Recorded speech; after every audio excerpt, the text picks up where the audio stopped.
Mesdames, Messieurs, bonjour et bienvenue à votre mission Entre nous. Un nouveau numéro, nous recevons aujourd'hui M. Jean-Paul Bwana Kabambi. Il est un internationaliste. Avec lui, nous allons échanger sur le système diplomatique africain face au développement des pays africains. Monsieur Jean-Paul Kabambi, bonjour. Bonjour, monsieur Dancy. Vous allez bien? Ça va très bien, merci. Très bien. Les téléspectateurs envieux de connaître tout d'abord votre identité complète, études de fait, maternelle, primaire, secondaire, et la suite, nous allons revenir sur le système diplomatique africain. Merci, monsieur le journaliste. Moi, c'est Jean-Paul Bwana Kabambi. J'ai fait des études maternelles à la Termitière, primaire à la Termitière même, et les humanités. Je suis diplômé en latin philo au collège Saint-Charles de Douanga et licencié à l'université de Kinshasa, faculté de sciences sociales, politiques et administratives, précisément au département des relations internationales. Et aujourd'hui dans la vie? Aujourd'hui dans la vie, nous sommes à l'UNICAM, à l'université de Kamina, comme assistant et chercheur en politique internationale. Eh bien, mesdames et messieurs, venez de découvrir l'identité de notre invité de ce jour dans Entre nous, Monsieur Jean-Paul Bwana Kabambi. S'il faudra revenir sur le sujet, le système diplomatique africain face au développement des pays africains, qu'est-ce qu'on doit retenir dans le premier moment? Dans le premier moment, c'est un sujet qui cadre vraiment avec mon domaine de recherche et ce qui me met encore plus à l'aise. Ce que nous devons retenir est que, en gros, aujourd'hui sur la scène internationale, aucun État ne peut vivre dans un vase clos. Tout État a besoin de s'ouvrir vers les autres. Mais comment est-ce que les États africains se comportent-ils sur la scène internationale? Comment est-ce que leur diplomatie peut-elle apporter un gain ou soit à travers l'intérêt national? Comment est-ce que la population africaine peut se retrouver à travers cette diplomatie? Eh bien, la question reste bien posée. Est-ce qu'il y a mariage entre diplomatie et développement d'une nation? Effectivement. Dans quel sens? La diplomatie, c'est un moyen. C'est un moyen qui permet à véhiculer la politique étrangère d'un État. Et par moyen, le premier moyen que nous connaissons en termes de diplomatie, nous avons effectivement les ambassades, les ambassadeurs, qui sont les représentants de l'État à l'extérieur de l'État, si nous pouvons bien le dire. Vraiment. Merci. Et leur rôle principal est de représenter et de négocier au nom de l'État accréditant dans l'État accréditaire. Et ça apporte quoi comme développement? Ça porte à travers la coopération. Vous verrez que ce sont ces diplomates ou ces ambassadeurs, les représentants des États, qui négocient au nom de quoi? De l'État en question. Je peux donner un exemple simple. Il peut y avoir des investisseurs. Mais quand les investisseurs quittent leur État, ils doivent être accompagnés de leur ambassadeur ou soit d'un chargé de mission diplomatique auprès de l'État où vous allez pour coopérer ou négocier un marché, négocier tout ce qui est comme investissement par exemple. Et c'est bon, donc chaque pays nécessairement devra s'ouvrir à d'autres pour recevoir ou pour donner?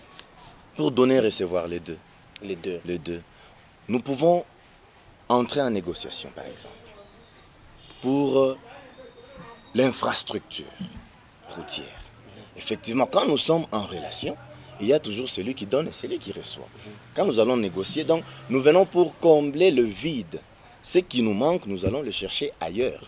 C'est ce qui crée aussi cette notion de l'interdépendance et la notion de la complémentarité en relations internationales. Dans un contexte qui est le nôtre, la République démocratique du Congo, les pays africains, est-ce qu'ils se retrouvent dans cette diplomatie? C'est vrai, RDC, ambassade en France, en Belgique, en Tunisie, ailleurs. Bon, est-ce que la RDC se retrouve par rapport à cette diplomatie? Bon, personnellement... Est-ce qu'il y a ce que la RDC donne? Est-ce qu'il y a ce que la RDC reçoit? Personnellement, je peux dire oui et non. Comment? Parce que la RDC se trouve sur la scène internationale. La RDC a ses atouts. Il a ses minéraux, avec la fameuse phrase richement béni, ainsi de suite. Mais nous n'avons pas les industries, nous n'avons pas les entreprises de transformation de nos richesses. Et ces industries, ces usines sont à l'étranger. Alors, vous ne pouvez pas garder votre richesse à l'état brut, vous devez raffiner cela. Et c'est pourquoi, j'ai dit, dans les relations internationales, à travers la politique étrangère de la RDC, nous sommes là pour vendre l'image de la RDC. Et si je m'allie à David Ricardo, qui a demandé aux États pauvres de pouvoir produire ce que vous pouvez consommer. Mais la RDC produit ce qu'elle ne consomme pas. Et cela est transformé en dehors de ses frontières. Voilà maintenant la place de la diplomatie et la place d'une bonne politique étrangère. Parce que la politique étrangère d'un État, c'est une décision que vous prenez à l'interne, que vous devez aller maintenant déverser en dehors de nos frontières. Mais par rapport à nos richesses, qu'est-ce que nos ambassadeurs, qu'est-ce que nos diplomates, qu'est-ce que nos autorités font de cette politique étrangère? Sommes-nous là figurants pour juste accueillir le poids de ceux qui sont puissants? Parce que, allez-y comprendre avec moi, messieurs les journalistes, que même dans le marché mondial, ce n'est pas la RDC qui fixe le prix sur ses produits. Ce sont les acheteurs. Les vendeurs n'ont pas qualité de fixer le prix. Vous voyez un peu cette faiblesse-là déjà. Et comment est-ce que vous devez vous retrouver dans une telle diplomatie où vous y allez avec la politique de la main tendue? Là, vraiment... Et vous devenez faible. Et vous devenez faible. Vous devez accepter le poids, ou vous devez accepter les conditions mises par ou fixées par l'État avec lequel vous collaborez ou vous coopérez. Voilà un peu la faiblesse de notre diplomatie, et pas seulement la RDC, et cela s'étend sur toute l'Afrique. Sur toute l'Afrique, dans les États africains, vraiment, nous pouvons dire qu'il n'y a pas cette force-là décisive pour imposer sa volonté sur la scène internationale. Et là, c'est une faiblesse. Mesdames, Messieurs, nous recevons M. Jean-Paul Bouana-Kabambi. Il est un internationaliste. Avec lui, nous sommes en train d'échanger sur les systèmes diplomatiques africains face au développement de pays africains. Et quels sont les enjeux, quelles sont leurs faiblesses? Est-ce que les pays africains se retrouvent dans cette diplomatie face aux autres pays américains, européens? Avec lui, l'échange continue, mais ces faiblesses viennent d'où, selon vous? Ces faiblesses viennent d'abord de l'histoire. Parce que nous pouvons accuser moi je peux dire, l'histoire de l'Afrique tient l'Afrique vraiment au cou pour ne pas se relever. Effectivement, nous parlons que nous sommes indépendants, nous sommes souverains, ok? Nous usons aussi du principe de l'autodétermination d'un peuple, parce qu'en cherchant cette autodétermination, nous cherchons aussi à nous confirmer sur la scène internationale.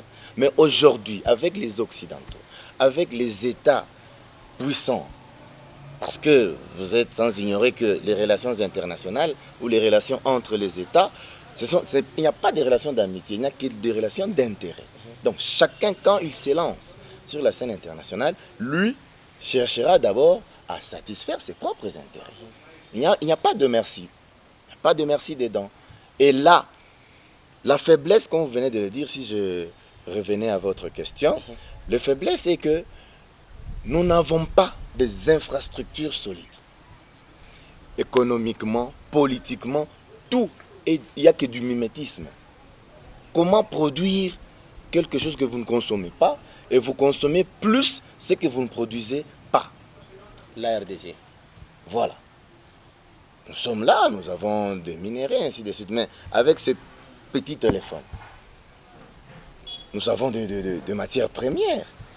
C'est le coltan, vous le savez. Mais est-ce que ce coltan-là nous sert? D'abord nous-mêmes les propriétaires. D'abord nous-mêmes les propriétaires. Nous devons toujours aller, voilà les producteurs, aller vers l'extérieur pour que ça c'est une Et faiblesse. là, on nous impose les prix. Là, on nous impose les prix. Deuxième faiblesse, vous savez, il y a le système aussi politique interne qui ne tient pas. Lequel? Par exemple, dans la gestion de la chose publique, il y a trop de complaisance. Il n'y a pas la méritocratie dedans. Nous avons besoin de têtes bien faites pour émettre les idées, pour construire des infrastructures, parce que nous avons des universités. Que font nos universités?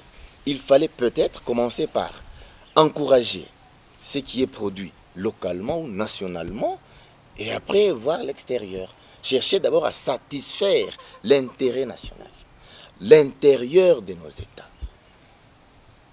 Et donc, si je comprends bien, si nous, RDC, et nous allons ailleurs, c'est pour recevoir et non donner. Et non donner. Et quand on reçoit, on le fait en statut faible. Et voilà, et quelle gestion alors de ce que vous avez reçu? Vous êtes internationaliste. Si tout dépendait de vous, quels sont les mécanismes et des solutions pour permettre à ce que la diplomatie congolaise particulièrement puisse changer des donnes et apporter un développement à sa nation? Moi personnellement, j'aurais préféré à ce que la RDC puisse d'abord revenir à la base. À la base, quand je parle de la base, nous parlons d'abord de la formation de ce qui est base. Aujourd'hui, le scientifique en RDC ne sert à rien. Le scientifique en RDC est négligé. Or, nous sommes capables de produire les ingénieurs, ici chez nous. Nous sommes capables de produire les grands penseurs. Mais malheureusement, il n'y a pas ce qui est fait à la base. Donc nous sommes là, sur la scène internationale, comme figurants. Nous n'avons pas de décision. Commencez d'abord à la base, faire quoi?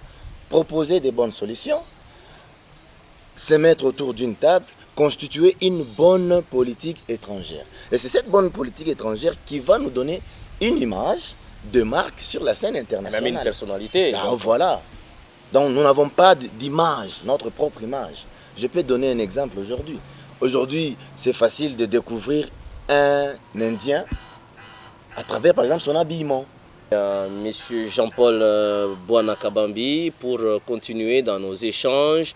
Et selon vous, quelles sont les qualités ou les performances ou les avancées de la diplomatie congolaise face à d'autres nations? Les avancées, je peux dire, il y a des avancées sur le plan scientifique seulement. Parce qu'on produit des théories, mais ces théories qui ne sont pas pratiquées. Et il n'y a pas d'avancée considérable ou d'avancée visible. Nous avons nos éminents professeurs, nous avons des grands formateurs qui nous donnent les idées. Mais est-ce qu'ils écrivent, ils publient? Est-ce que ces idées sont prises en compte? Voilà, ces idées ne sont pas prises en compte et ces idées ne sont pas suivies. Aujourd'hui, qui est ministre des Affaires étrangères? Est-il ou est-elle du domaine? Y a-t-il, par exemple, il y a l'ENA en France ou l'école de l'administration. Même si vous n'êtes pas du domaine, mais vous devez être recyclé dans un nouveau domaine qu'on vous propose Non, il va s'appuyer sur les conseillers. En fait. Mais comment sont choisis les conseillers? C'est la famille, ce sont les amis. Or, les scientifiques sont à l'écart. À l'écart. Et surtout si vous êtes dans l'opposition, là vous êtes vraiment écarté et votre tête ne sert à rien. Un opposant ne réfléchit pas. Ah voilà. C'est un peu ça. Les avancées, oui. Scientifiquement, nous avons des théories. Mais la mise en pratique, c'est ce qui fait qu'il n'y a pas d'avancée. Notre terre commune aujourd'hui, c'est la province du Olomami, c'est Kamina. Dans peu de jours, le gouverneur devra être là. Vous êtes internationaliste, vous êtes pratiquement un politicien scientifique. Merci. Quels sont les conseils, les orientations qu'on aurait écoutées de vous sur le développement de la province du Olomami? Aujourd'hui, tout le monde pense au décollage. Selon vous, si tout dépendait de vous, et que le gouverneur ne peut disposer son oreille pour écouter seulement votre conseil pour le développement. Qu'est-ce que vous direz? Merci. D'abord, je profite de l'occasion pour présenter mes félicitations à notre nouveau gouverneur, à la personne de Marmo Banza Marmo Mouloumé. Banza Mouloumé. S'il ne dépendait que de moi, mon conseil, je peux dire qu'il ne se lance pas dans le népotisme. C'est-à-dire? Donc, le favoritisme exagéré. Chercher à récompenser même celui Tous qui ne ceux-là mérite qui l'ont pas. accompagné. Voilà. Oui. Moi, je peux dire qu'ils mettent les gens qu'il faut à la place qu'il faut. Mettre de côté... Ah, aujourd'hui, tout le monde s'y tape la poitrine. Hein? Bon, oui, c'est à lui qui revient la dernière je décision. serai. Il y en a qui sont déjà ministres. Oui, il se proclame déjà. Je sais que c'est un grand formateur, il est économiste, il est enseignant ici chez nous à l'université. C'est un scientifique par surcroît. Oui, alors il connaît détecter qui peut faire quoi et qui ne peut pas faire quoi. En tout cas, qu'il mette les bonnes personnes, les bonnes têtes à la place qu'il faut. En tout cas, cette province, nous avons beaucoup trimé, nous avons marqué les pas sur place, nous avons besoin un peu de gens qui émettent des idées et qui vous travaillent consciemment. Et s'il faudrait qu'il commence réellement à relancer le développement selon vous, Oui. il doit commencer par quel secteur pour que le développement se sente vraiment aux oreilles de tous? En tout cas, ça doit commencer avec les infrastructures routières. C'est vraiment une difficulté qui bloque le décollage ou le développement de cette province. Qui enclave même. C'est ça. Imaginez-vous les routes.